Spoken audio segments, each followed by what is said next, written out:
Cette vidéo est une simple expression de ma visualisation de l'ineffable. J'ai pris quelques notes pour regarder une certaine trame, pour pas que ça parte dans tous les sens comme d'habitude. De cette manière, tu pourras voir comment je visualise la chose et peut-être prendre des notes ou de toi-même peut-être voir s'il y a des phrases qui te font percuter et qui te permettent de mieux visualiser ou de mieux mettre des mots sur ce que toi tu penses de tout ça. Bref. Donc, on va parler de l'intention, le langage de l'univers, du chaos, de l'harmonie, des fractales, de la hiérarchie. En fait, de manière générale, c'est des choses qui se retrouvent partout, qu'importe le domaine, l'endroit, la temporalité où tu es, et à n'importe quelle échelle. Donc, j'ai dit la hiérarchie, il va y avoir la trinité et l'alignement, les paradoxes, l'unité, les reflets et l'environnement, les causes et les effets, la réalité telle qu'elle est et l'ombre révélatrice. Pour commencer avec l'intention c'est la base de tout. De manière générale, on peut voir que certains animaux peuvent sentir nos intentions. C'est pourquoi des fois, quand vous avez des chiens, ils veulent pas s'approcher de certaines personnes parce qu'en fait, ils ressentent les intentions de cette personne. Au-delà de l'énergie, parce que l'énergie, c'est quelque chose d'assez abstrait, mais l'intention, c'est plus tangible, entre guillemets, parce que l'intention, elle se traduit sous plusieurs formes. On peut la voir sous la forme non verbale, on peut la voir sous la forme physique, et on peut la ressentir. C'est-à-dire que vous avez déjà dû ressentir ça quand quelqu'un est en colère et qu'il rentre dans une pièce, la pièce devient plus lourde, parce que vous ressentez sa colère. Et même si de son non-verbal, il essaie de le camoufler, ou dans son verbal, il essaie de le camoufler, son intention, elle sera quand même dévoilée, parce qu'en fait, l'énergie qu'il va déployer, la fréquence, que les gens appellent la fréquence, qui sera déployée, on peut la capter parce que c'est quelque chose qui l'a rendu dense, il a densifié sa colère, il a densifié cette énergie, donc on peut la ressentir. De même, quelqu'un qui est joyeux ou énergique, on va dire qu'il est solaire, parce qu'il partage, il est enjoué. Et de même, l'intention, c'est ce qui va guider, euh, c'est tout simplement mettre son intention sur un but. Donc là où part ton attention déjà, c'est ce que tu attires à toi et c'est ce que tu verras. D'où l'effet Bader-Manoff. La voiture rouge. Tu vois une voiture rouge, ton attention est sur la voiture rouge, tu vas voir que des voitures rouges. C'est pas qu'elles étaient pas là avant, elles ont toujours été là. Mais maintenant, tu as mis ton attention dessus. D'où le cheat code dont je parlais dans une vidéo, de se servir de cet effet qui existe déjà pour attirer ou du moins mettre son attention sur des solutions. Là où la plupart des gens mettent leur attention sur des problèmes, vous avez toujours des gens, quand vous leur parlez d'une solution, vous leur donnez des solutions, ils trouvent des problèmes à vos solutions. Ça, de manière générale, on en reviendra un peu plus tard dans la vidéo, mais il faut partir du principe que tout le monde a raison. On vit dans un monde qui est partagé, et c'est comme pour ceux qui jouent aux jeux vidéo ou même sur les réseaux sociaux, il y a des serveurs différents. Et les serveurs s'entrecroisent, ils s'entremêlent. Maintenant, si on prend l'exemple des réseaux sociaux, qui sera plus simple parce que tout le monde ne joue pas aux jeux vidéo, mais tout le monde, enfin quasiment tout le monde, si vous regardez cette vidéo, c'est que vous avez utilisé les réseaux sociaux, bref. Quand vous allez dans les commentaires, maintenant, vous avez plusieurs paramètres. Vous avez le paramètre classique et vous avez le pour vous. Rien que le fait qu'il y ait un paramètre pour vous signifie que vous êtes dans un autre serveur déjà. Parce que vous allez voir des commentaires qui sont dédiés à vous, mais qui ne sont peut-être pas dans le même ordre que pour les autres. Et rien que ce petit détail change tout. Parce que le premier commentaire que tu vas voir peut instiller une émotion chez toi, réveiller une émotion chez toi, qu'il ne réveillera pas chez un autre, qui va te faire réagir, donc influencer ton algorithme, parce que du coup, quand tu réagis, tu indiques à l'algorithme que ça te fait réagir, l'algorithme va t'en redonner, et ainsi de suite. De même, une autre personne peut voir autre chose. C'est pour ça que si on prend l'exemple du conflit israélo-palestinien dont les gens parlent beaucoup, bah, en fait, tu peux pas débattre avec quelqu'un qui est de l'autre côté si tu ne lui montres pas ce que toi tu vois. Et à l'inverse, si lui ne veut pas voir ce que toi tu vois, et que toi tu ne veux pas voir ce que lui il voit, vous vous comprendrez jamais. C'est le principe de la table ronde. Vous êtes sur une table où tout le monde peut discuter, vous êtes face à face. Moi je vois ce qu'il y a derrière toi, toi tu vois ce qu'il y a derrière moi, mais tant que je ne suis pas prêt à t'écouter ou à me retourner pour voir ce que toi tu vois, on ne se comprendra pas. Dès lors, ça sert à rien de discuter. Parce que tant que tu ne te mettras pas à la place de l'autre, déjà, tant que tu ne feras pas un pas vers l'autre, l'autre ne voudra pas faire un pas vers toi. D'où le principe, il faut donner pour recevoir. Parce que le monde est un reflet. On en reviendra plus tard dans la vidéo. Je vais suivre la trame pour pas m'éparpiller, mais au moins là, il y a une bonne introduction. Donc l'intention, c'est le langage de l'univers. là où va ton attention, tu peux y mettre un but, donc une intention. L'intention, c'est le but. Donc imaginons, je sais pas, tu vas aller boire de l'eau, tu as l'intention d'aller boire de l'eau. Si tu es persuadé que tu vas boire de l'eau, tu vas boire de l'eau, tu vas trouver un moyen de boire de l'eau. Qu'il n'y ait plus de bouteille d'eau chez toi ou peu importe, tu vas trouver un moyen de boire de l'eau parce que ton but est d'aller boire de l'eau. C'est pareil pour tout. Là où les gens ont tendance à se dire oui, la méritocratie, quand on veut, on peut, c'est pas possible, non, non, c'est faux. Le problème des gens, c'est qu'ils sont très égoïstes et qu'ils voient que par leur prisme d'eux-mêmes. Donc, ils font de leur vraie vérité une vérité absolue. Et tant qu'on n'est pas prêt à écouter les autres, on ne peut pas bénéficier de l'infinité de possibilités, donc du chaos. La deuxième étape. Ce que je veux dire par là, c'est que tous ces gens qui décident d'avoir une réalité limitée, qui vont te dire, si on prend l'exemple du quand on veut on peut, vous avez déjà dû avoir des discussions avec des gens qui vous diront non, c'est pas possible, ou peut-être que vous êtes même cette personne. Non, c'est pas possible, moi je veux des trucs mais je les ai pas, etc. Ok. Il y a plusieurs principes dans l'univers qui font que même si tu veux ton truc, tu ne l'as pas parce que tu l'as estimé à une valeur au-dessus de la tienne. Donc en gros, tu veux cette chose, mais tu n'estimes ne pas être en capacité de le mériter. Soit de le mériter, que tu ne le mérites pas, soit ne pas être en capacité de l'obtenir. Donc oui, tu peux le vouloir, mais si tu n'estimes pas que tu es digne de l'avoir, tu ne l'auras jamais. C'est aussi simple que ça. Parce que le monde te donne ce que tu penses. C'est aussi simple que ça. Bref, donc maintenant, on peut passer au chaos. Le chaos, c'est quoi? C'est le néant, c'est rien. C'est là où il n'y a rien et c'est de là où tout naît. C'est-à-dire que dans ton imagination, tu peux partir d'un vide, de rien, et tu peux créer toute une histoire. Je vais prendre l'exemple de... J'ai mon pote, là, dernièrement, qui m'a envoyé une vidéo sur les backrooms, ce qui s'appelle les backrooms sur Internet. Et ce qui est fascinant, c'est que à partir d'un rien, enfin d'une simple photo du coup, donc d'un rien, ils ont créé tout un univers entier où les gens se sont investis, mais tellement d'investissement dans cette chose qu'elle est réelle en fait. Voilà, donc d'un rien est né un tout, une harmonie. Et en fait, le chaos donne toujours naissance à de l'harmonie. Euh, qu'on le veuille ou non, hein. Demain, c'est comme si on prend l'exemple de certains standards, si on prend l'exemple des standards de beauté, je vais prendre des sujets qui sont conflictuels et bien ancrés dans notre société aujourd'hui pour bien imager mes propos. Les standards de beauté. Aujourd'hui, les gens disent oui, les standards de beauté sont dictés par le patriarcat, blablabla, c'est faux. Demain, je balance une bombe nucléaire, je réduis la civilisation au néant et repart de zéro, vous verrez que les standards de beauté repartiront à la même forme qu'ils sont aujourd'hui. Parce que c'est une forme d'harmonie. Donc, même en repartant de rien, ça va se redessiner parce qu'en fait, il y a des codes, il y a des choses qui, dans notre génétique, pourquoi les hommes sont attirés par les seins ou par les fesses, c'est pas pour rien en fait. Il y a le bassin par rapport à l'arrivée de l'enfant, le lait enfin, les seins par rapport à l'allaitement et ainsi de suite. Il y a aussi ce que vous appelez standards de beauté et que, enfin, ce que les gens appellent les standards de beauté et qui disent oui, mais qui dicte ça et tout. Non, l'image que tu as de toi, enfin, la face physique que tu peux renvoyer aux autres, n'est autre que la traduction de l'amour que tu te portes à toi-même, du respect que tu te portes à toi-même, de l'estime que tu portes à toi-même. C'est aussi simple que ça. Quand on voit quelqu'un qui fait de la musculation ou même qui fait un sport, qui pratique un sport, qui prend soin d'elle, même au-delà de juste faire un sport, si la personne prend soin d'elle, on sait qu'elle se donne de l'amour, donc on a envie de lui en donner aussi, parce qu'en fait, c'est un reflet. C'est aussi simple que ça. Quand les gens te voient, je sais pas, t'es musclé, ils se disent, purée, le mec a de la discipline, le mec est sérieux, le mec, on peut lui faire confiance. S'il peut se faire confiance à lui-même, son corps témoigne justement de ça pour lui. D'où ce que j'appelle la fainéantise. La fainéantise, pour moi, c'est une manière d'obtenir tout avec le moins d'efforts.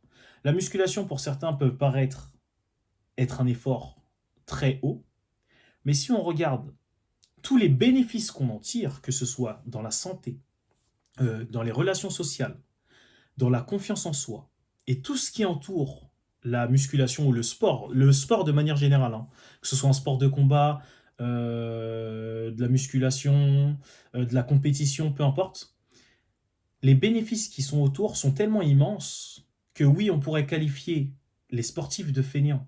Parce que, en fait, ça t'ouvre des voies. C'est comme la personne qui prend soin d'elle. Une fille qui prend très, très soin d'elle bénéficie du body privilège. Le body privilège, ça t'ouvre des portes immenses, que les gens le veuillent ou non. Après, il y a ceux qui jouent le jeu parce qu'ils connaissent les règles. c'est comme ça. On est dans un labyrinthe de liberté. C'est-à-dire que dans ces limites, dans les limites de la réalité, on a des possibilités illimitées, ce qui est paradoxal. Mais tant qu'on joue les règles dans le labyrinthe, on peut faire tout ce qu'on veut dans ce labyrinthe. C'est aussi simple que ça. Après, dès lors où tu décides de sortir du labyrinthe, bah t'assumes après. Il y a des causes et des effets. Il n'y a pas de bien, de mal, de gentil, de méchant, etc. Non. Il n'y a que des causes et des effets. Alors, il est évident que si tu décides de ne pas prendre soin de toi, que tu décides de bouffer n'importe quoi, etc., bah oui, ça va refléter que tu prends pas soin de toi. Donc, les gens derrière tout, en face, ils vont voir que tu prends pas soin de toi, parce que du coup, comme tu ne le fais pas, c'est ce qu'ils voient. Comme ils ne prennent pas soin de toi, comme toi, tu ne prends pas soin de toi, ils n'auront pas forcément envie de prendre soin de toi non plus. Et c'est comme ça que ça marche. Donc après, les gens sont contents, pas contents. Euh, Évidemment, il y a toujours des exceptions, parce que les exceptions ne font pas la règle, mais ils permettent de voir qu'il y a d'autres possibilités aussi, évidemment. Mais le défaut de beaucoup, c'est de prendre l'exception pour en faire la règle, et là, là ça devient le bordel, parce que voilà, en fait, c'est paradoxal, c'est que ces mêmes personnes qui vont prendre l'exception pour faire la règle, quand tu leur donnes une règle, ils vont te dire, ouais, mais non, c'est l'exception. Si on prend l'exemple, je vais prendre un autre sujet de société qui est polémique, les riches. Tu parles aux gens, tu leur dis oui, quand tu veux, tu peux. Donc si tu pars de rien, tu peux aussi le faire parce qu'il y en a qui l'ont fait. Eux, ils vont prendre l'exemple d'en haut. Ils vont dire ouais, mais lui, il est au-dessus, il a eu ça, il a eu ci. Ok, mais ce qui est visible au-dessus est visible en dessous. Donc prends aussi l'exemple du gars qui avait rien et qui avait moins que toi, mais qui a pu faire plus que toi. Parce que c'est facile de prendre toujours l'exemple d'au-dessus et dire ouais, mais moi je suis pas aussi bien loti. Ouais, mais il y a un gars qui est moins bien loti que toi qui a réussi. Donc tu peux aussi. Et même si c'est une exception, parce que là, l'argument qui va venir, c'est ouais, mais c'est une exception. Là, c'est une exception, ça t'arrange, donc tu le classes comme exception. Mais quand c'est pour parler d'autres sujets, si je prends l'exemple des minorités comme la transsexualité, il y en a qui vont dire oui, mais c'est une exception, mais c'est normal.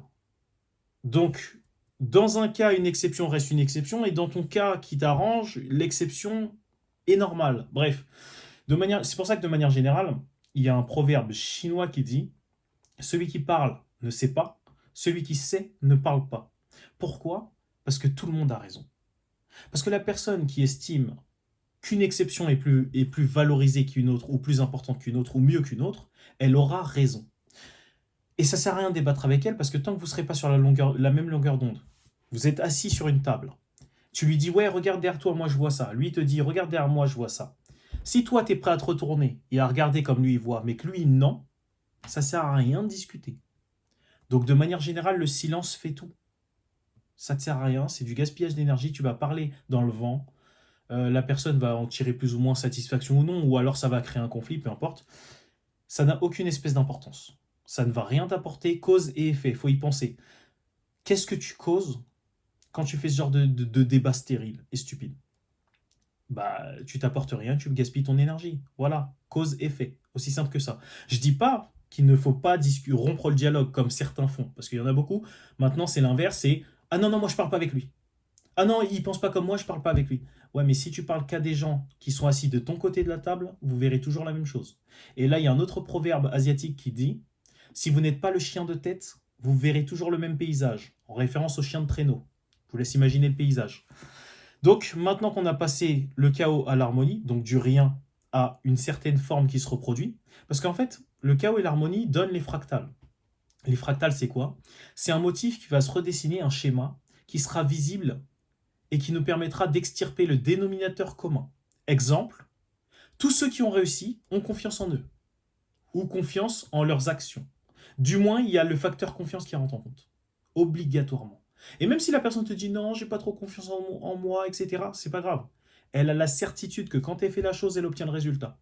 Donc, elle a une confiance aveugle en son action ou en sa façon d'obtenir le résultat. Donc, et puis, de manière générale, ce que les gens disent n'est pas ce qu'ils font. Il faut observer ce qu'ils font plus que ce qu'ils disent. Bref. Donc, les fractales, c'est, comme je disais, extirper le dénominateur commun, il y a des motifs. Le problème, c'est que les gens ont tendance à se baser sur le visuel, ce qui est visible. Mais ce qu'on voit dans le monde n'est qu'équivalent à 0,0035% du spectre visible. Donc, autant dire que ce que tu vois, c'est ridiculement euh, rien comparé à tout ce qui est là. Par contre, on a inversé les valeurs, c'est-à-dire qu'on donne plus d'importance au visible, donc on donne 99% de, de certitude à ce qu'on voit et 0,035% euh, de validité à ce qu'on ne voit pas, alors que c'est l'inverse. Ce qui est invisible est plus dense, plus important que ce qui est visible. La preuve, si on prend l'exemple, tu vois le mec qui roule en Ferrari, si tu te bases juste sur ce que tu vois, ouais, il roule en Ferrari, ok. Mais là, tu peux faire toutes les hypothèses que tu veux. Par contre, si tu regardes l'ombre qui est cachée derrière sa lumière, donc la Ferrari, tu peux voir ses heures de travail, ses études, la façon dont il a étudié ce qu'il a fait pour en arriver là, les actions qu'il a menées jusque-là, les erreurs par lesquelles il est passé, les problèmes qu'il a solutionnés, et ainsi de suite. Mais tant que tu resteras bloqué sur la lumière, tu ne verras pas plus loin. Et tu seras bloqué tout simplement. C'est pareil pour la musculation, si on prend l'exemple. Le mec, tu le vois, il est musclé, tu peux faire les hypothèses qui t'arrangent. Mais tant que tu regarderas pas l'ombre, en fait, l'ombre est révélatrice. Sans l'ombre, tu ne vois rien. Et de même, hein, si tu vois que l'ombre et que tu vois pas du tout de lumière, tu vois rien. Et si tu vois que la lumière et que tu vois pas d'ombre, tu vois rien non plus, hein. Si je te mets dans une pièce avec que de la lumière, tu vois rien. Si je te mets dans une pièce où il fait tout noir, tu vois rien non plus. Il te faut un peu des deux. Et bien là, c'est pareil. Il faut accepter les deux. C'est le yin et le yang. C'est pour ça que dans les deux, tu as toujours un petit point de l'autre. Bref. Donc les fractales, ça va être extirper le dénominateur commun dans une situation ou dans un but précis que tu veux atteindre. Tu veux être musclé, tu vas regarder ceux qui sont musclés et tu vas repérer le dénominateur commun, donc le motif qui se dessine à chaque fois. Évidemment, il y a des motifs qui sont pas forcément bons. Exemple, le mec qui s'est piqué. Si c'est piqué, cause-effet, donc il y a forcément des conséquences, parce que toute tricherie, elle est toujours rattrapée. C'est pas une question de gentil, de méchant, non. C'est une question de cause et d'effet. Encore une fois, tu triches, tu imposes. Si je prends l'exemple de je sais plus c'est quoi, mais les mecs là qui se piquent là. Après, quand ils ont des problèmes ou que le corps réduit, enfin du moins il essaie de s'adapter aux doses que tu lui injectes. Parce que si on prend l'exemple de la testostérone se mesure en nanomol par litre dans ton corps. En nanomol, pas en micromol, pas en millimol, non, en nanomol, donc 1000 fois plus petit qu'un micromètre, qu'un micromol. Enfin bref, tu m'as compris, tu t'as compris là où je veux en venir. Mais maintenant, tu t'injectes une seringue qui est visible à l'œil nu alors que le truc est encore plus petit que le microscopique. Donc, tu vois, à un moment, forcément, ton corps, il va disjoncter. Il va se dire, ouais, c'est quoi ce délire? De même pour la chirurgie esthétique. De manière générale, en fait, il suffit de regarder, c'est des schémas qui se répètent, hein. La personne qui triche va tricher quand même parce qu'elle veut les bénéfices. Elle va en tirer des bénéfices sur un très court terme parce qu'elle a visé court terme. Donc, elle va bénéficier à hauteur qu'elle a estimée. Ensuite, une fois que le court terme est passé, elle va subir les conséquences de l'action. Et une fois qu'elle a subi les conséquences, elle va venir faire la morale aux autres ou essayer de faire de la prévention.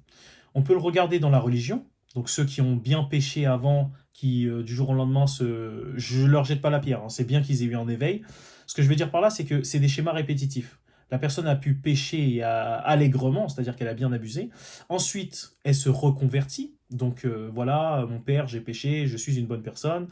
Et ensuite, elle fait la morale aux autres parce que, après, même si elle est légitime du coup, parce qu'elle a exploré le chemin, mais ça reste paradoxal parce que la personne va se dire, ouais, mais poteau, t'as bien péché avant, tu savais que pécher c'était pas bien, maintenant tu sais parce que t'as subi les conséquences, moi-même je sais que c'est pas bien, mais j'ai envie quand même de passer le schéma. Et toi, tu viens me faire la leçon, alors que je vais quand même le faire, alors qu'avant, quelqu'un d'autre t'a fait la leçon. De manière générale, ça sert à rien si t'es basé sur l'extérieur. Je sais que j'ai l'air de partir dans tous les sens, mais c'est très fluide ce que je dis. Si ça vient de l'extérieur, c'est faussé. Donc, si tu as besoin de quelqu'un d'extérieur pour te faire la morale, c'est que c'est hypocrite. Parce que la morale, c'est pareil. Quand tu demandes à quelqu'un, ouais, pourquoi t'as fait ça? Oh, bah parce que c'est bien. Donc ça vient pas de toi, en fait. C'est beau de dire, ouais, c'est bien, mais ça veut rien dire, c'est bien. Parce que Le bien et le mal, pourquoi je dis que ça n'existe pas et qu'il faut s'extirper de la morale? Parce que la morale, elle est à géométrie variable. Ce qui est moral pour toi et éthique pour toi ne l'est pas pour un autre. Tu vois? C'est pour ça qu'il y a plusieurs communautés, il y a plusieurs pays, il y a plusieurs cultures. La morale, de manière générale, c'est juste une traduction des causes et des effets auxquels les gens mettent une certaine importance. Si par exemple il y en a couché avant le mariage, c'est quelque chose de vraiment prohibé et dégueulasse, et ben moralement c'est pas bien. Mais du coup ça veut dire quoi? Que tous ceux qui ont déjà couché avant le mariage doivent être punis? Et punis à quelle hauteur? Qui est l'arbitre dans cette histoire? C'est ça. Donc quand il y a des choses liées à la morale, il faut aussi pousser le raisonnement du pourquoi. Parce que maintenant, c'est facile de rejeter le truc sur le ouais, mais parce qu'on m'a dit. Ouais, parce que c'est écrit. Non, tu rejettes la responsabilité. Prends tes responsabilités, poteau. Donc maintenant, cause et effet. Tu veux quelque chose, tu vas vers, tu mets l'intention dessus, tu y vas. Tu dois faire des actions. On en viendra dans l'aspect trinité. Bref. Ensuite, on va parler de la hiérarchie et des échelles. La hiérarchie et les échelles, c'est une structure, du coup, un fractal, un motif qui se redessine n'importe où. Que ce soit dans la famille, dans les sectes, dans les communautés, dans les entreprises, dans les matériaux. Il y a des matériaux qui sont plus solides que d'autres, des matériaux qui sont plus souples que d'autres. Il y a toujours une hiérarchie, que les gens le veuillent ou non. C'est pas une histoire d'être supérieur, inférieur, parce que ce qui est mou aura des propriétés qui ne sont pas attribuées au dur, et ainsi de suite. Donc, tout le monde est supérieur à quelqu'un d'autre sur un plan précis. Mais il y aura toujours une hiérarchie. C'est aussi simple que ça. On a toujours à apprendre. Ça aussi, c'est quelque chose qui a tendance à bloquer certaines personnes, qui se disent ah, j'ai atteint un niveau, oui. Mais quand tu sais que ce que tu vois est équivalent à 0,0035%, bah, en fait, tu te rends compte que ce que tu sais potentiellement est équivalent à une partie infime de tout ce qu'il y a à savoir sur ce même sujet. Donc, de manière générale, ça sert à rien d'être arrogant, ça sert à rien de se penser au-dessus, de se croire supérieur. Alors, je ferai une vidéo dédiée aussi à l'arrogance, la modestie, l'humilité, etc. Parce que les gens qui parlent avec confiance et certitude dans leurs propos, on a tendance à leur attribuer la carte d'arrogant. Il y a une notion à faire parce que ce qui différencie l'arrogance et la certitude, c'est l'intention derrière. Si quand je parle, j'ai l'intention de t'écraser ou l'intention de me faire passer pour supérieur, là je suis arrogant. Si par contre je parle de manière neutre, juste j'expose mes faits et mes propos, qu'importe, il y a des gens qui vont attribuer un ton peut-être dédaigneux, un ton supérieur, etc. Peu importe, on s'en fout. Tout le monde a sa façon de parler. Il y a des gens, quand ils parlent, ils ont l'air de te prendre pour des imbéciles. Il y a des gens, quand ils te parlent, ils ont l'air d'être stupides, alors qu'ils sont pourtant très intelligents.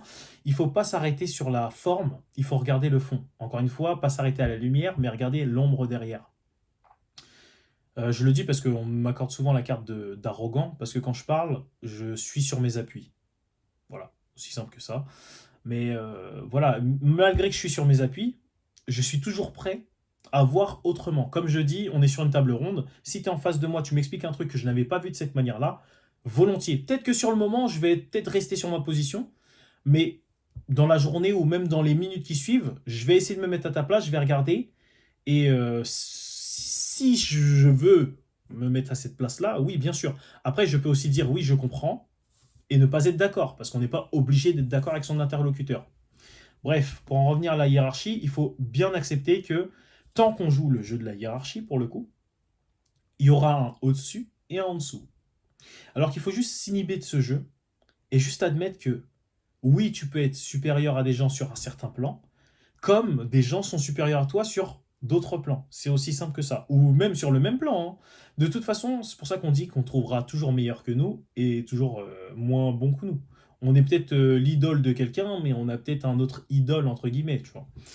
Bref, donc la hiérarchie et les échelles, c'est juste l'importance, le degré et la puissance d'un thème. Voilà. Pour en revenir à la Trinité. Donc la Trinité, ce que je parlais d'alignement. La Trinité, c'est quoi? C'est âme, esprit, corps. Le corps, c'est dans le monde physique. C'est dans le monde matériel, ce qu'on peut toucher, voir, etc. Nos cinq sens.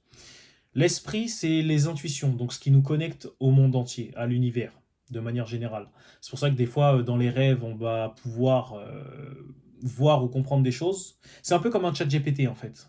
Un chat GPT auquel on peut soumettre des requêtes. Donc, notre esprit, c'est toutes les données qu'on a pu voir, observer, entendre, enfin ressentir de manière générale. Et dans notre conscient, on peut soumettre des prompts. Comme dans ChatGPT, quand on tape oui, comment faire ça, et ben tu peux poser cette même question à ton subconscient. De manière générale, il ne faut pas mettre de morale dessus, dans tes questions justement. D'où le sujet que j'ai expliqué juste avant, de s'extirper de la morale, du système de morale.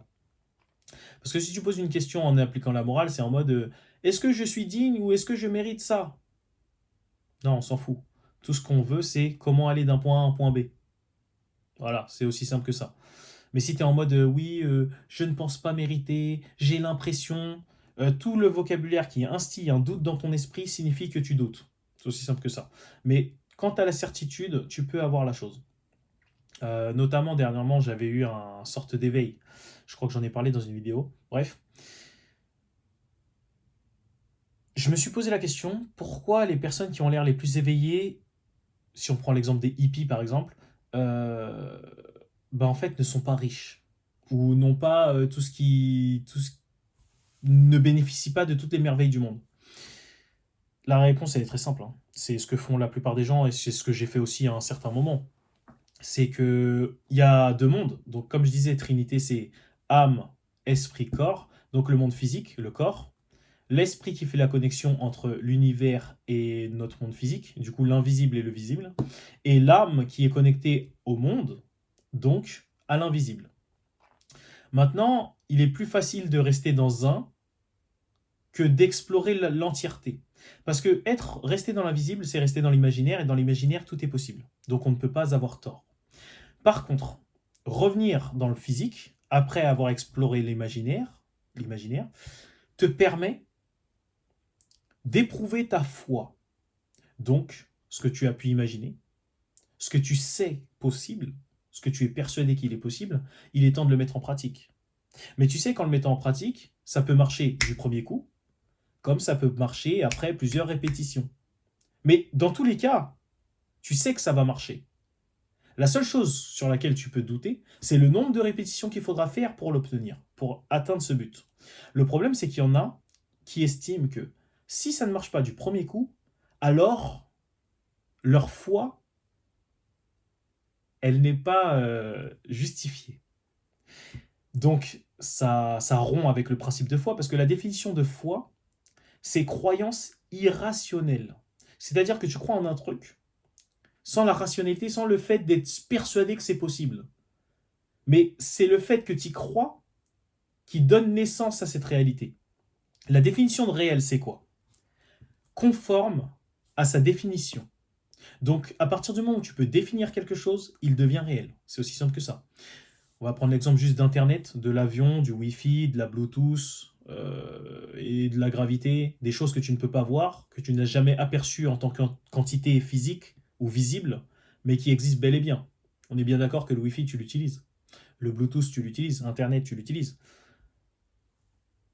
C'est aussi simple que ça, et c'est pour ça qu'il existe. T'as pas besoin de l'avoir déjà vu. Tu sais qu'il fonctionne et c'est le principal. Et bien la foi, c'est pareil. Si tu crois en quelque chose, ça fonctionne. On peut prendre l'expérience qu'ils ont fait sur deux groupes de sportifs, par exemple.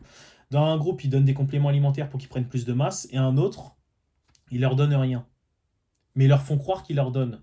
Et ben c'est le groupe qui a cru qu'on leur donnait qui a pris le plus de masse, ce qui est révélateur sur le système de foi. Ou même des dames de ménage. Ils ont fait une expérience avec des dames de ménage. Je ne sais plus c'est quoi les expériences. Je vous laisse taper. Vous avez ChatGPT maintenant et Internet. Des dames de ménage à qui on disait oui, faire le ménage tonifie le corps et permet de perdre du poids. Du moins, c'est une activité sportive. Et ben, dès qu'elles ont eu l'information, elles sont commencées à avoir les bénéfices de sport. Enfin, comme si faire le ménage les faisait vraiment faire du sport. Commencer à perdre du poids, être un peu plus tonique, plus énergique. Parce que la croyance, du coup, l'invisible, est plus dense et plus puissant que le visible. Parce que ce que tu ne vois pas est beaucoup plus puissant que ce que tu peux voir. Je vais prendre un exemple, deux exemples concrets, trois exemples, j'ai trois exemples concrets à vous donner. Mes élèves, j'ai eu deux élèves là sur le business de marketing digital. Ils ne faisaient pas de vues, ils avaient du mal à faire des vues. Moi, je leur expliquais la technique. Alors, l'un était, enfin, de manière générale, les deux, leurs croyances, en fait, elles se compensaient. C'est-à-dire que même si l'un croyait un peu plus, bah, il finissait par se réguler au niveau de l'autre. Bref. Je leur ai expliqué la technique avec laquelle je faisais des millions de vues. Très facilement, d'ailleurs. Avec, que ce soit avec 2 ou 3 posts par jour à 5 à 6 posts par jour. Bref. En fait, ils y croyaient, mais le problème, c'est qu'ils étaient persuadés qu'il fallait un certain temps avant que ça marche. Donc, ça a fonctionné au bout d'un certain temps. Par contre, ce qui était marrant, c'est que l'un de mes élèves, Esteban, m'a demandé, il m'a dit ouais, mais gros, comment tu fais? Ça marche plus ta technique. Ça marche plus. Ça faisait un petit moment que j'étais en pause, du coup, parce que moi, à l'inverse, moi, j'étais dans une croyance où j'étais parti sur le côté négatif. Donc, en fait, je voyais que des problèmes, donc en fait, j'étais que dans des problèmes. Ce qui fait que sur ce moment-là, moi, je ne rentrais pas de chiffres et mes élèves ont commencé à performer. Ce qui est très très bien. Maintenant, il me dit oui, ça marche pas, etc. Et ce qui est marrant, ce qui est paradoxal justement, c'est que dans cette période où j'étais dans le négatif et j'avais que des mauvais trucs, j'étais concentré sur le problème, j'étais quand même persuadé, j'avais la certitude que quand je fais cette technique, elle fonctionne en fait. Déjà, je l'ai prouvé plusieurs fois et j'ai fait une analyse poussée pour obtenir ce résultat. Donc maintenant, ce qui s'est passé, c'est que je lui ai dit, écoute, donne-moi 3 jours, je te montre. Au bout de 3 jours, j'étais à 200 000 vues sur un compte que je venais de lancer. Et lui, il comprend pas, il explose son crâne, il dit, mais je comprends pas. Je lui envoie une capture d'écran, je lui montre et tout. Et il l'a vu, en fait, il l'a vu de ses yeux. Et ben pas longtemps après, ils ont commencé à faire des vues. Ça a explosé.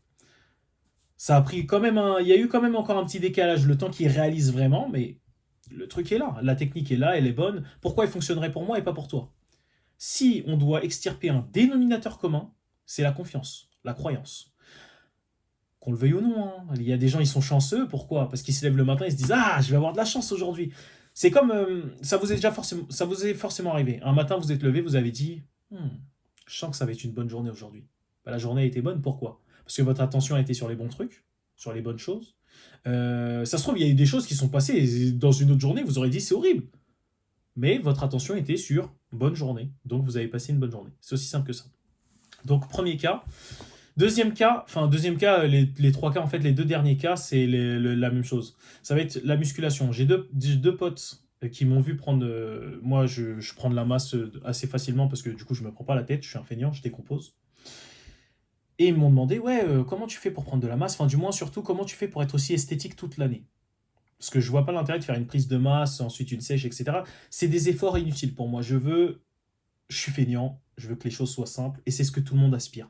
En réalité, tout le monde veut ça. La seule raison pour laquelle on veut de la difficulté, c'est pour l'histoire, pour le storytelling, pour pouvoir raconter et pour gonfler notre ego. Mais la réalité, c'est qu'on veut pas de choses difficiles, on aimerait que tout soit facile. Mais aussi parce que on se lasserait si c'était trop simple. Je l'accorde.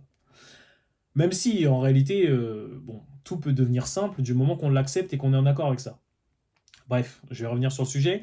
Il faisait des exercices, regardait les choses, mais la nutrition, les exercices, trop de détails, trop de détails, trop de détails, trop de friction, donc trop chiant, trop d'énergie gaspillée, donc pas forcément les résultats attendus. Parce que la croyance aussi était. Maintenant, moi je leur ai expliqué, je leur ai dit écoute, rien que pour les pecs. Il m'a demandé pour les pecs, ouais, comment tu fais pour avoir des pecs aussi harmonieux? Je fais des pompes tous les matins. Qu'est-ce que je me casse la tête à faire un tas d'exercices pecs, l'arracher, quand je peux faire des pompes tous les matins? T'es en train de me dire que si je fais un truc aujourd'hui, imaginons, je sais pas, j'économise une pièce d'1 euro chaque jour, tu vas me faire croire que à la fin, je sais pas, au bout d'une certaine période, j'aurais pas cumulé les euros? Mais c'est comme ça que ça marche, les gars. Donc, t'es là, tu sais pas, tu. En fait, ce qui est bête, c'est que n'importe quel homme peut faire ça, hein. Que ce soit pompe, traction. Là, mon petit frère, lui, moi j'ai les pompes le matin, mon petit frère, c'est les tractions le matin. Faut voir comment mon petit frère, tout lui réussit dans la vie, hein. Tout lui réussit dans la vie. Les gens, ils sont là. Mais comment t'es si musclé? Tu vas pas à la salle? Il fait ses tractions tous les matins. C'est ça. Pourquoi se prendre la tête? Évidemment, il fait toujours du sport en plus. Mais ce que je veux dire par là, c'est que déjà dans ta tête, ça change tout. Parce que tu te fais une promesse à toi-même. Je fais des pompes tous les matins. Ou je fais un exercice tous les matins au réveil. Tu commences à le faire. Donc tu dis à ton corps que ce que je dis, je le fais. Et ce que je fais réussit. Parce que, mine de rien, ça reste une petite victoire, hein. Et tu te concentres sur les victoires. Donc une victoire chaque jour. Mais attends, quand tu gagnes, tu vois comment tu te sens quand tu gagnes? Et maintenant, imagine, tu gagnes tous les jours. Tous les matins, juste à ton réveil, première chose que tu fais, victoire. Ta journée commence par une victoire. Mais comment tu veux passer une mauvaise journée en fait? Tu peux pas passer de mauvaise journée. Et ben c'est aussi simple que ça. Donc ce que je leur ai dit, c'est faites simple, commencez petit, et tout vient ensuite. Parce que tu commences à... Imaginons, tu commences là demain, là, tu regardes cette vidéo, tu te mets à faire 10 pompes là demain matin. Tu vas faire 10 pompes tous les matins. Mais à un moment, 10 pompes, ça va être trop facile. Tu vas faire quoi? Ça va te saouler, comme je disais, un peu de difficulté, parce qu'on aime l'histoire, on aime le storytelling. Donc tu vas faire 20 pompes, et ainsi de suite, 30 pompes, et ainsi de suite. Au bout d'un an, tu seras à 50 pompes. Au bout de 2 ans, tu seras peut-être à 100 pompes en une fois. Et ton corps, en fait, va témoigner de ta discipline. Donc les gens vont commencer à le voir. Tu auras plus confiance en toi parce que tu te respectes. Tu dis, j'ai dit, je fais. Et tu le fais. Donc tu gagnes plus de confiance en toi parce que la confiance apporte la victoire. Donc avec cette confiance nouvellement acquise, tu as des nouvelles victoires. Donc tu fais que gagner, tu gagnes, tu gagnes. Donc tu as encore plus confiance et ainsi de suite. Cercle vertueux. On a tendance à porter notre attention sur les cercles vicieux, mais le cercle vertueux existe aussi. Maintenant, pour mes deux amis là, ils ont pris de la masse. Et ce qui est marrant, c'est qu'il y a deux cas. Il y a le cas où mon pote, ça y est, il commence à prendre des pecs, il a commencé à prendre des bras très rapidement d'ailleurs, parce que sur 3 mois où il avait plein de friction, et ben il a pris beaucoup plus de masse en 2 semaines juste parce qu'il a relâché la tension. Il a dit en vrai, trop chiant, allez, on va faire simple, mais ce que tu fais simplement, tu le tiens sur la durée, donc tu cumules plus d'intérêts. Le principe d'une facture, tu cumules des intérêts, soit tu la payes, soit elle te paye. C'est aussi simple que ça. Soit, imaginons, tu bois de l'alcool tous les jours, bah à un moment, ton foie, il va dire, mon gars, c'est le moment de régler. Soit tu fais des pompes tous les jours, et à un moment, ton corps, il dit, ah, t'as bien bossé, vas-y, je te paye, tu vois. C'est aussi simple que ça. Un jour, tu te regardes dans le miroir, la vie, elle passe, et dit, ah, lui, j'ai pas réglé la facture, là. Tiens. C'est pour ça qu'en général, les gens qui se musclent, ils se trouvent musclés du jour au lendemain. Vous pouvez demander à tous les go musclés que vous connaissez, les gens qui vont à la salle, vous verrez que c'est rare que la personne ait vu sa progression progressivement. En général, elle le voit plutôt du jour au lendemain. Comme si la vie, elle passe devant le miroir, elle le regarde, elle fait j'ai pas payé la facture, tiens, je te paye aujourd'hui. Aujourd'hui, je suis généreux, je te paye. T'as bien cumulé, ça fait un moment que t'as ton petit compte épargne avec moi. C'est vrai que je t'ai pas donné les intérêts, aujourd'hui, je te donne les intérêts. Voilà. Et pour le deuxième cas, c'est un pote, du coup, qui buvait beaucoup d'alcool, qui faisait beaucoup de soirées, etc. Et quand il a commencé à se mettre à la salle, ce qui est marrant, c'est que là, il s'y est mis sérieusement, il a commencé à prendre de la masse, etc. Il m'a appelé, il m'a dit, hey, gros, ouais, je te jure, en fait, je comprends ce que tu disais. Carrément, je bois beaucoup moins d'alcool, parce qu'en fait, ça correspond pas. Et en fait, son identité s'est modelée avec ses actions. On en viendra un peu plus en détail dans la partie cause et effet. Bref, tout ça pour dire que faudrait que j'ajoute une section aussi vis-à-vis des fréquences. Parce que lorsque j'ai eu mon éveil, ce qui est marrant, c'est que il s'est étendu tout autour de moi, que ce soit dans mon cercle familial, donc le cercle le plus proche, mon cercle ami proche et mon cercle ami un peu plus éloigné. Et de manière générale à tous ceux qui m'entourent. Comme si la fréquence que je vibrais est comme si j'étais une onde radio, une radio. Et en fait, les gens qui sont plus proches de moi captent plus vite. Et au fur et à mesure, tous les autres, ils captent. La moyenne des 5 personnes qu'on côtoie. Pourquoi on dit ça? Parce qu'en fait, on a tendance à s'échanger nos fréquences. Et ce qui est marrant, c'est que je crois que j'en ai parlé dans une vidéo. Je ne suis pas la moyenne des 5 personnes que je côtoie. C'est les 5 personnes que je côtoie qui deviennent comme moi. Du moins, j'influe plus sur eux qu'eux influent sur moi. Je peux le voir avec... j'ai un autre exemple. J'ai un ami qui fumait beaucoup, beaucoup, beaucoup, et qui n'était pas sérieux dans ses business, etc., mais qui avait des projets. Et ben, à force, le peu que je sortais, que je traînais avec eux, ben, que ce soit celui qui buvait beaucoup qui s'est mis à la salle, celui qui fumait beaucoup d'ailleurs s'est mis un peu plus sérieusement au sport, pareil. Et même dans son business a décollé, etc.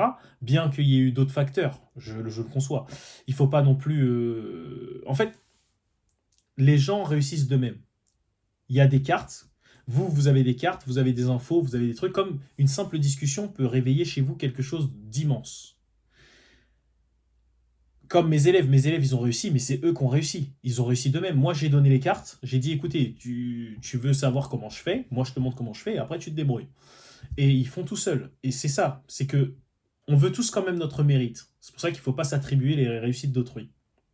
Je tiens à mettre cette parenthèse en avant, parce qu'il y en a beaucoup qui, des fois, qui se prennent pour des dieux, des comment on dit? des sauveurs, voilà, des sauveurs, genre en mode, moi, en tant que grand-duc, j'ai eu la bonté et la générosité de leur partager de, de leur partager de ma divinité, et ainsi, ils ont pu s'élever eux aussi. Non, c'est pas comme ça que ça marche. Ça marche en tu partages et la personne se débrouille. C'est aussi simple que ça. Après, il y a encore une fois, cause et effet. La personne, des fois, elle va te remercier, elle va dire ouais, avoir discuté de ça avec toi, voilà, ça me fait penser, j'ai remercié une amie à moi il y a pas très longtemps parce que j'avais eu une discussion avec elle que j'ai pris du temps à comprendre et que j'ai compris maintenant, et je me rends compte à quel point cette simple discussion a ouvert une branche dans ma tête, dans ma réflexion. Bref. Maintenant, on va passer au paradoxe et à l'unité. Donc, quand on regarde quelque chose, il y a toujours deux faces à une même pièce. Ombre, lumière, ciel, terre, femme, homme, ainsi de suite. Mais c'est l'union de ces deux pièces qui forme la vraie puissance, la magie et l'harmonie. L'homme, la femme, un enfant, du coup la vie. Le ciel, la terre, la foudre. Et ainsi de suite, hein, l'ombre, la lumière, tu vois, enfin la visibilité. On peut faire une infinité de sujets, tu peux penser à n'importe quel sujet, tu verras qu'il y aura toujours tout. En fait, c'est pour ça qu'on dit que tout a son contraire. Et pour bien connaître une partie, il faut explorer l'autre. Ce que j'ai toujours dit déjà depuis longtemps, c'est il faut connaître l'antonyme d'une chose pour pleinement l'apprécier.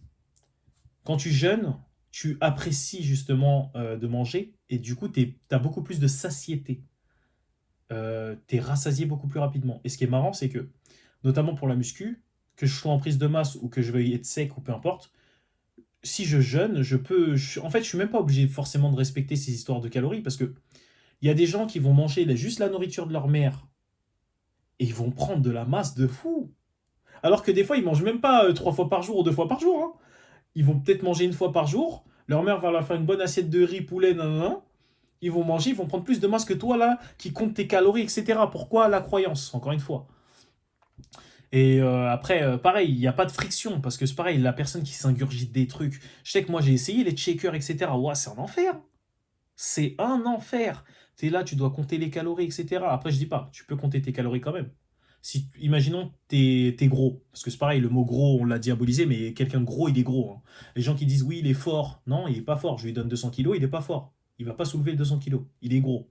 Il faut appeler un chat, parce que tant que vous mettrez des tabous sur les choses, vous amplifierez les problèmes, de manière générale, hein. C'est pour ça que quelqu'un qui a, je sais pas, une addiction par exemple et qui met un tabou dessus, bah, plus il essaiera de la cacher, plus elle voudra se manifester. C'est comme ça que ça marche. C'est pas moi qui fais les règles, encore une fois, mais c'est comme ça. Donc, le paradoxe, il faut accepter les deux parts de cette même pièce, mais surtout que si on regarde bien une pièce, c'est une seule et même chose, hein. La troisième face de la pièce, c'est ce qui unit le tout, ce qui te permet de pouvoir le toucher. S'il n'y a pas cette troisième face, s'il n'y a pas cette union, ça n'existe pas. S'il n'y a que l'ombre, il n'y a pas de lumière. S'il n'y a que la lumière, il n'y a pas d'ombre. S'il n'y a que le ciel, il n'y a pas de terre. S'il n'y a que la terre, il n'y a pas de ciel. C'est aussi simple que ça. Donc maintenant, quand il y a quelque chose, il faut toujours accepter les deux faces de la même pièce. D'où l'importance, comme je disais, c'est de se visualiser sur une table ronde et de se dire que l'interlocuteur en face voit quelque chose que toi tu ne vois pas. Parce que si tu n'es que sur une face de la pièce, tu ne vois pas ce qu'il y a de l'autre côté. Donc il est important d'écouter la personne qui est de l'autre côté. Après, à bon entendeur, le mieux ça reste d'explorer toi-même toutes les faces de la pièce, évidemment. Ou d'écouter l'invitation à la personne de venir de son côté. Parce que parfois tu vas peut-être venir de son côté et tu vas voir la chose sous un autre angle et tu pourras mieux la convaincre que tu as raison. Voilà. Après, avoir raison, qu'est-ce que c'est encore une fois, vu que tout le monde a raison? Vous pouvez juste vous accorder sur des choses. Bref. Reflet et environnement. Le monde reflète ce que tu renvoies. Comme je disais tout à l'heure, ta discipline reflète l'amour et l'attention que tu te donnes à toi-même. Donc, plus tu te donnes d'amour à toi-même, plus les gens ont envie de te donner de l'amour. C'est aussi simple que ça. Les gens vont refléter. On n'a qu'à prendre le sourire. Tu croises quelqu'un dans la rue, tu lui dis bonjour avec le sourire, il va te sourire, il va te répondre. Donc il va refléter ce que tu lui envoies. Par contre, tu croises cette personne dans la rue, tu lui dis un bonjour sec et froid, la personne, elle va, voilà, en fait, elle va refléter ce que tu lui envoies. Il y a une différence entre bonjour, comment vous allez, et bonjour, ça va? Aussi simple que ça, hein. Je prends cet exemple parce qu'il est basique et constatable directement. C'est-à-dire que là, tu peux sortir dans la rue, dire bonjour avec le sourire à quelqu'un, tu verras que la personne va te répondre. Et c'est pas parce qu'une seule personne va pas te répondre que c'est faux. Encore une fois, faut pas prendre une exception pour en faire la règle. Il y a des gens, vous aurez beau leur dire bonjour avec le sourire, la personne va être aigrie. Et de la même façon que toi, tu peux faire refléter chez les autres ce que tu renvoies, cette même personne peut refléter chez toi ce qu'elle te renvoie. Ce que je veux dire par là, c'est que, imaginons, t'arrives, t'es enjoué, t'es de bonne humeur et tout. Tu dis bonjour, comment vous allez? La personne, elle te répond, ouais, bonjour.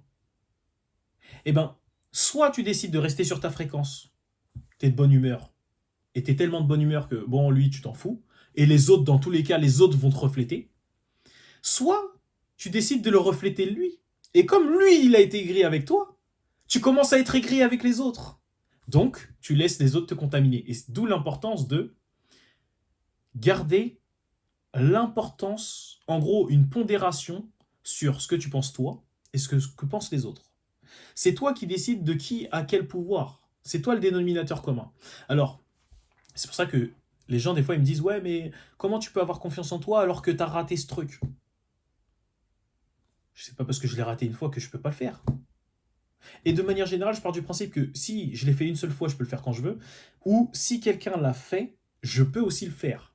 Alors évidemment, je devrais peut-être passer par le même chemin, faire des heures d'entraînement ou apprendre ce qu'il a appris, mais s'il l'a fait, je peux le faire aussi. C'est aussi simple que ça. C'est un miroir, tout est un reflet. Si une seule personne réussit à faire une chose dans le monde, c'est que tu peux le faire aussi. Parce qu'on est. C'est, cette phrase-là, les gens aiment bien dire ouais, il fait caca et il fait pipi comme nous. C'est un humain. Ouais, c'est bien de l'appliquer dans certains principes, dans les principes qui t'arrangent. Mais pourquoi tu l'appliques pas pour ce genre de principe? Parce que c'est bien beau ce genre de proverbe, d'affirmation. Mais si c'est pas appliqué, ça vaut rien. Tu passes juste pour un singe. T'es un macaque. Ça veut dire. T'es un macaque parce que t'es là, tu répètes les choses sans les appliquer. T'es un singe. C'est aussi simple que ça. Bref, pour le reflet à l'environnement, c'est fait. J'en profite. Si jamais il y a une question ou une affirmation ou une phrase que j'ai dit qui t'a fait percuter ou qui te pousse à la réflexion ou de même tu aimerais creuser le sujet ou que je fasse une vidéo dédiée dessus, n'hésite pas à la mettre en commentaire. De cette manière, je pourrais savoir quel sujet un peu plus aborder. Ensuite, cause et effet. Voilà, on y vient. Oubliez la morale, le bien, le mal, etc. Normalement, quand tu fais quelque chose et que tu sais que c'est une bonne chose, tu l'as fait de bon cœur, hein. Il n'y a pas d'histoire de oui, je le fais parce que c'est bien. Je vais pas parler d'un influenceur sur lequel je suis tombé, mais qui est une étude de cas fascinante, fascinante. C'est que le mec exploite du coup les règles, enfin les lois de l'univers, body privilège, éloquence. Enfin, il exploite les codes. Donc cause-effet. C'est un influenceur qui est assez connu du côté féministe. Donc le mec a une biographie sur son TikTok, allié féministe, allié LGBT, allié je sais pas quoi. Voilà pourquoi aussi je m'extirpe de la morale, vous allez très bien comprendre.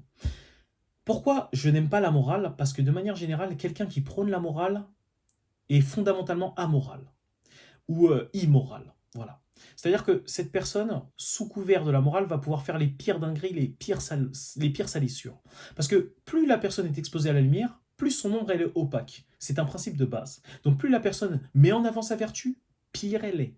En manière générale, évidemment, il y a toujours des exceptions, mais en manière générale, de manière générale. Donc cet influenceur qui est allié féministe, etc., allié LGBT, qui parle bien, faut voir qu'il respecte les silences. En fait, il respecte les codes. Bonne lumière, bonne shape, de temps en temps une vidéo ou deux avec les abdos pour que les femmes le voient comme un allié, comme un beau gosse, etc. Des vidéos qui sont alliées dans le camp des féministes, dans le camp des femmes. Oui, regardez, les femmes, il faut les aider, les femmes ci, les femmes ça. Donc, il suscite l'admiration chez les femmes, il a une audience principalement féminine. Mais maintenant, il se trouve que monsieur est un agresseur sexuel. Tiens, tiens, tiens, je ne l'aurais pas vu venir. Mais cette personne est tellement dans la lumière que c'en était presque évident. Enfin, c'en était presque évident. Voilà. Et monsieur a fait une tentative de V sur une femme qui a crié, et parce qu'elle a crié, ça l'a réveillée. Oh, qu'est-ce que je suis en train de faire? Mais si elle avait pas crié, elle avait été tétanisée comme beaucoup le disent, comme beaucoup en parlent. Jusqu'où il serait allé en fait? Et là maintenant, en plus le pire dans cette histoire, c'est qu'il utilise son histoire qu'il a balancée lui-même pour couper l'herbe sous le pied, parce que c'est une stratégie machiavéliquement intéressante. Enfin, pas intéressante, pardon, c'est pas le mot. C'est pas le mot, mais ce que je veux dire par là, c'est que, étant donné que moi je suis pas dans les histoires de morale, j'observe juste les causes et les effets. Le mec a fait sa dinguerie, et il exploite tous les codes. Et sous couvert qu'il exploite les codes, vous voyez les effets. Parce que s'il avait été moche ou qu'il ne respectait pas ces codes-là, il serait encore dans la sauce aujourd'hui. Mais le poteau a réussi à effacer sa sauce. Donc c'est pas qu'un cas d'école, c'est un cas d'étude. C'est, comment dire, c'est quelque chose qu'il faut observer et comprendre. Quand je dis c'est machiavéliquement intelligent, c'est que moi je reste admirable des méchants, entre guillemets, parce que le méchant révèle l'outil. Là où les gens dans la morale, ils vont dire oui, mais c'est pas bien, alors ça marchera pas, je sais pas quoi. Le méchant, il te prouve que c'est pas bien sous ton point de vue, mais ça marche quand même. Donc, il n'y a pas d'histoire de parce que je suis gentil, ça va marcher. Il y a une question de si tu utilises correctement, ça fonctionne. C'est aussi simple que ça. La preuve, le mec là, il est venu, il a fait sa tentative de V, il fait des dingueries, il insulte les gens. Maintenant, il fait quoi? Il accuse d'autres hommes, donc dès qu'il y a une accusation, c'est-à-dire qu'il n'y a pas de preuve, rien que dalle. Hein. Le moindre soupçon, il accuse un homme et il dit « Je suis un homme, j'ai déjà pensé comme ça, donc je sais comment toi tu penses. » Il a créé son argument d'autorité. Donc il exploite encore une fois un nouveau code. Donc si on cumule Boti privilège, parce que on va pas se mentir, le mec il se met à la lumière, il prend soin de lui, une bonne skincare. Enfin, du moins, ça, en fait, c'est tout ce qui reflète. Juste d'un coup d'œil, je peux le voir. Bonne éloquence, respect des silences, respect des codes d'attraction féminine. De temps en temps, une petite vidéo genre je cuisine, les femmes aiment les hommes qui cuisinent. Je lis, j'ai un petit livre dans la main, les femmes aiment les hommes qui lisent. Un peu aspect déconstruit parce que c'est la mode, donc les femmes aiment ce qui se déconstruit. En plus, social proof, parce que du coup, il y a beaucoup de femmes dans les commentaires qui le valident, donc les autres veulent le valider, parce que la beauté est intersubjective, encore une fois. Donc, on peut convoiter ce que les autres convoitent juste parce que d'autres le convoitent. Voilà. Et ben, ce personnage montre encore une fois que cause-effet. Il exploite correctement les codes, l'effet, ça fonctionne. Il n'y a pas d'histoire de il est gentil, il est méchant, non, non, non, non, cause-effet, c'est aussi simple que ça. Maintenant, on va explorer l'autre partie de la cause à l'effet, c'est que, sois attentif à ce que je vais dire. Dans l'invisible, l'effet précède la cause. Et dans le monde physique, matériel, la cause précède l'effet. Je m'explique. Dans l'invisible, la confiance en toi amène la victoire. Donc, tu as confiance en toi avant de gagner. Mais parce que tu as confiance en toi, tu gagnes. Mais maintenant, quand tu gagnes, dans le monde physique, tu as confiance en toi. Tu vois le paradoxe? Et qu'est-ce qui se passe? Cercle vertueux. Pourquoi il y en a, ils ont une abondance infinie? Je crois que c'est dans la Bible.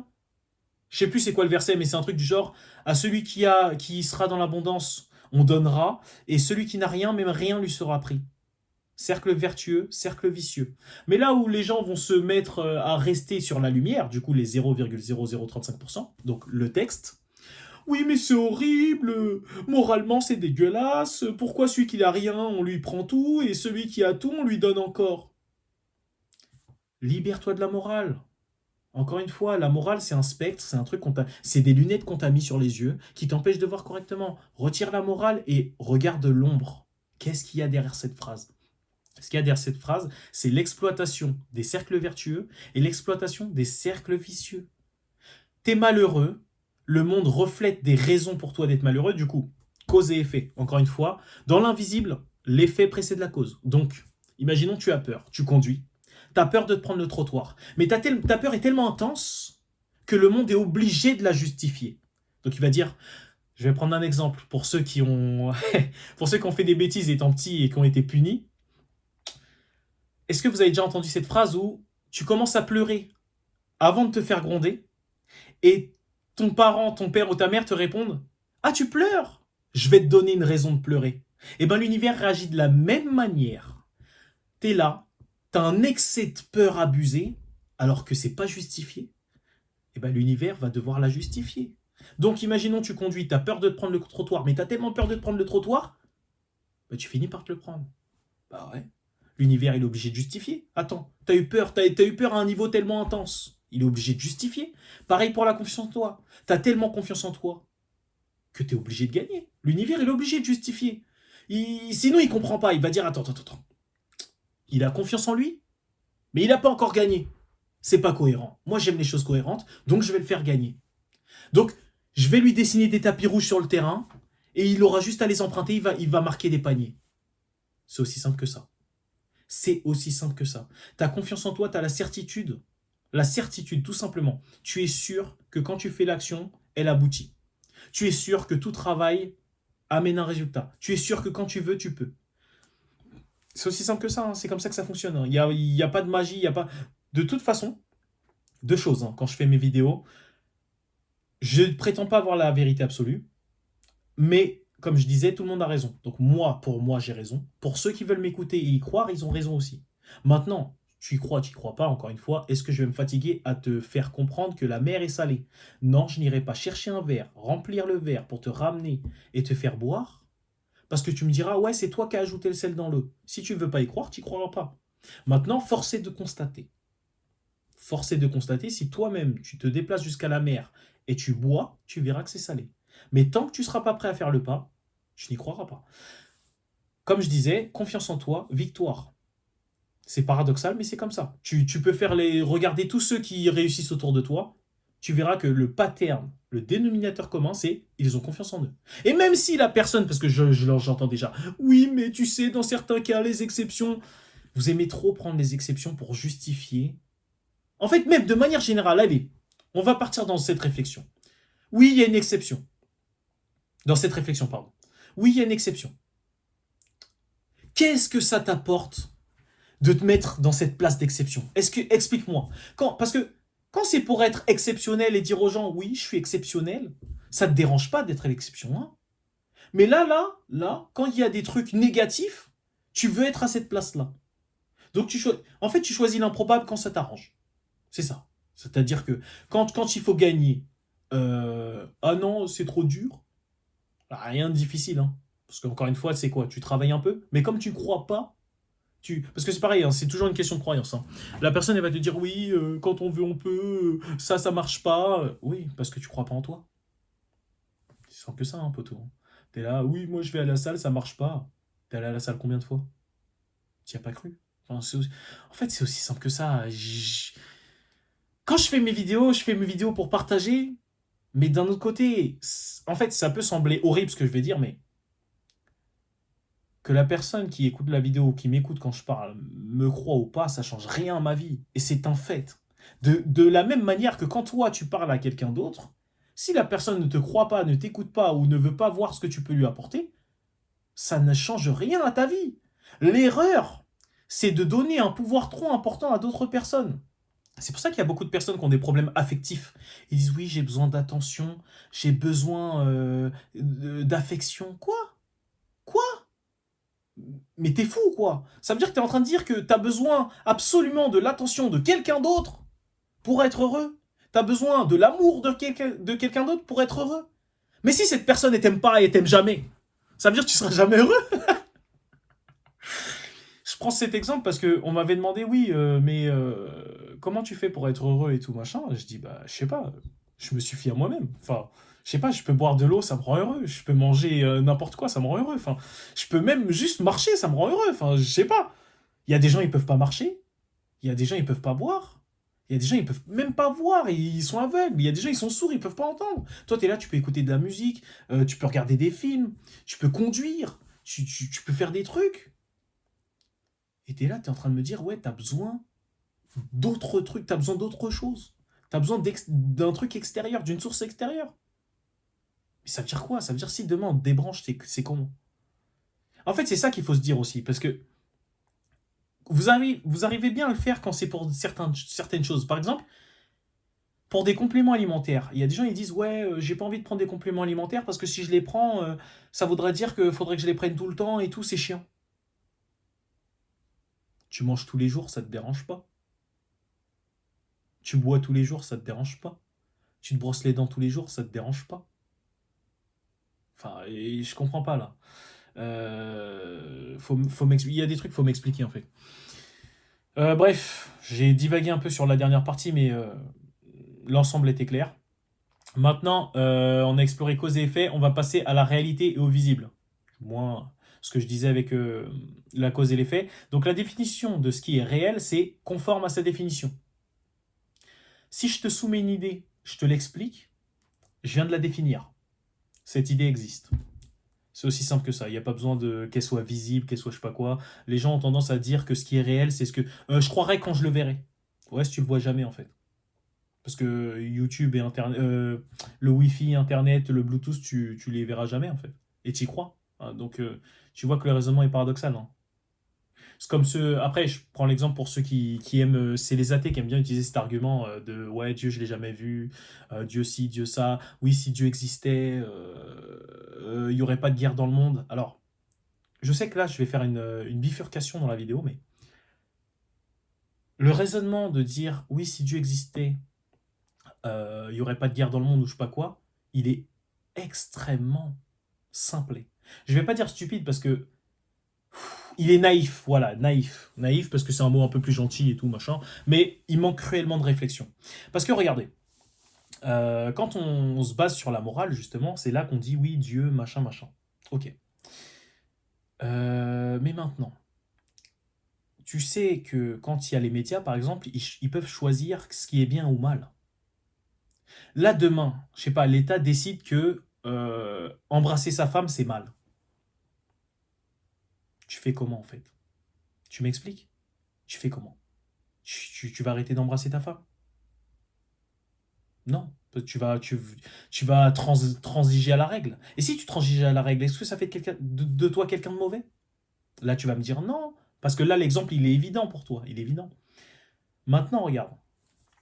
Euh, Ce que les gens appellent Dieu, ou etc., enfin bref, peu importe, il met à la disposition de tout le monde de manière égalitaire des outils, soit la gravité, les énergies, l'essence, parce qu'on le veuille ou non, oui, le monde est inégal parce qu'il y a des grands, des petits, etc., mais en termes de ressources, il est égal. Alors oui, il y en a, ils vont me dire, oui, mais tout le monde n'a pas accès à l'eau, blablabla. Arrêtez de faire semblant de ne pas comprendre, c'est fatigant de quand on explique quelque chose, toujours chercher des exceptions, chercher la petite bête. Arrêtez d'être basé sur la lumière, sur ce qui est dit directement. Essayez de voir l'ombre. Quelle est la réflexion derrière ce qui est dit? Voilà.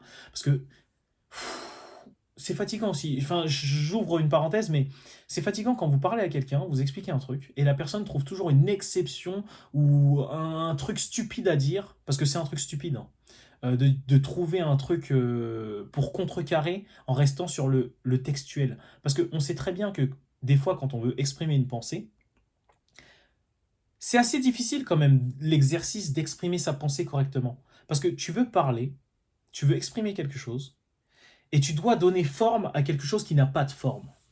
Et là, t'as quelqu'un qui te dit ouais, mais là, la forme que t'as donnée, elle est bizarre. Hé, pose-toi, écoute et essaie de comprendre. Fais pas de singerie là. Je parle pas à un chien. Le chien, oui, il va pas comprendre ce que je lui dis. Wouf wouf. Je vais pas me mettre à quatre pattes et faire wouf wouf. Je ne m'abaisse pas au niveau du chien. Donc quand j'explique quand j'explique quelque chose, faut essayer de comprendre. Voilà.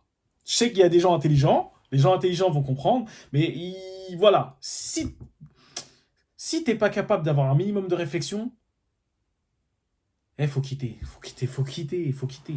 Bref. Je vais revenir du coup à la réalité, au visible et à l'invisible, du coup, comme je disais. Par rapport à ce que je disais avec Dieu, c'est que l'outil est à la disposition de tout le monde. Mais si il y avait une espèce de morale qui décide, ouais, mais pourquoi l'outil il est dans les mains du méchant? Ouais, mais si l'outil peut être dans les mains du méchant, il peut être aussi dans les mains du gentil. Parce que si on prive l'utilisation de l'outil au méchant, mais qui décide de qui est méchant ou gentil? Hein? Qui? Qui est l'arbitre dans cette histoire? Parce que moi, demain, je décide que, je sais pas, tous les noirs, c'est des méchants. On fait comment? Ça veut dire que les noirs, ils peuvent plus utiliser l'outil? C'est dégueulasse. Et dans cette injustice, vous êtes en fait, vous essayez de trouver quelque chose de juste dans quelque chose de fondamentalement injuste. Pardon. C'est comme ceux qui prônent l'équité d'une certaine manière. Oui, il y a des gens qui n'ont pas les mêmes égalités de chance, mais l'équité, parfois, c'est une forme d'inégalité. Je laisse la réflexion pousser. Hein. Bref.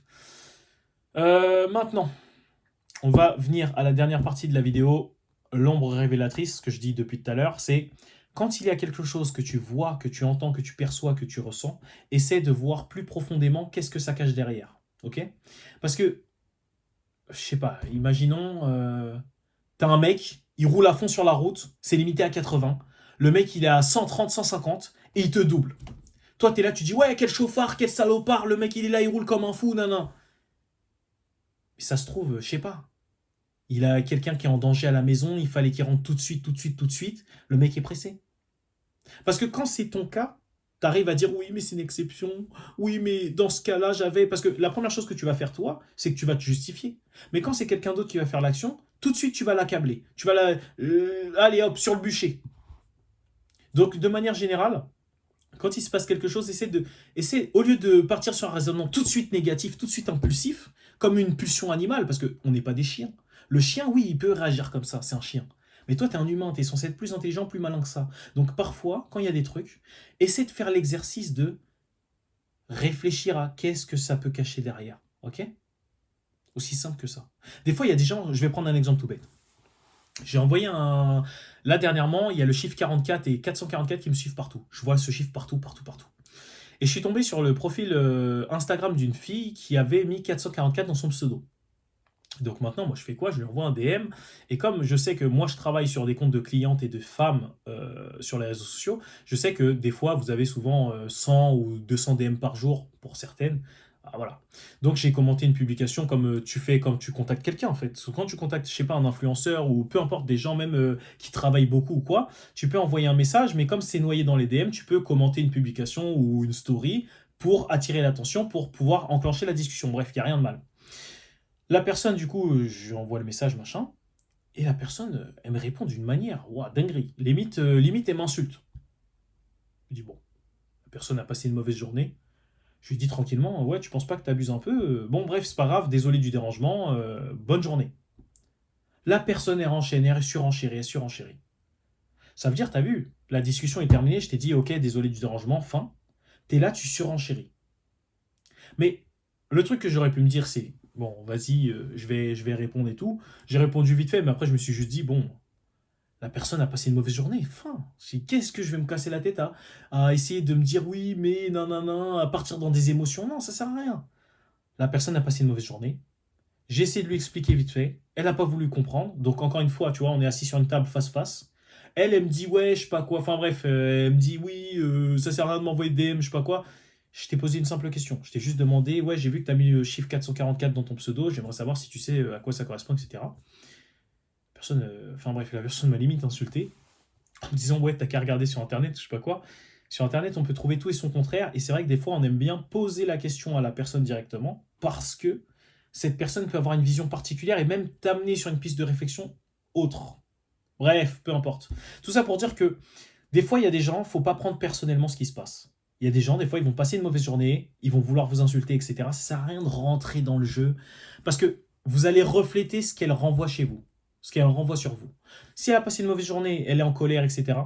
Si jamais vous rentrez dans le jeu, vous faites le malheur de rentrer dans le jeu, vous allez être de mauvaise humeur. C'est pour ça que des fois on dit, ouais, 10 secondes d'une journée peuvent ruiner toute ta journée. Ouais, parce que dans ces 10 secondes, tu as préféré refléter quelque chose de négatif pour toi. Il n'y a pas de bien, il n'y a pas de mal, il n'y a pas de, comment dire, il n'y a pas de gentil et de méchant. Il y a juste des causes et des effets et des conséquences positives pour toi et des conséquences négatives pour toi. Maintenant, quand tu fais quelque chose, réfléchis court, moyen, long terme. Est-ce que sur le court terme, ça te satisfait? En général, il y a beaucoup de choses qui se satisfont sur le long terme, qui sont mauvaises pour toi, sur le court terme, qui sont mauvaises pour toi, et qui te sont bénéfiques sur le long terme. Et à l'inverse, les choses qui sont bonnes pour toi sont moins satisfaisantes sur le court terme, mais bénéfiques sur le long terme. C'est comme ça. C'est inversé à chaque fois. Toutes les choses sont toujours inversées. Bref. Donc, essayez de regarder l'ombre révélatrice à chaque fois. Tu lis un texte, qu'est-ce que tu comprends sur l'instant T? Si la phrase est percutante, stabilote là.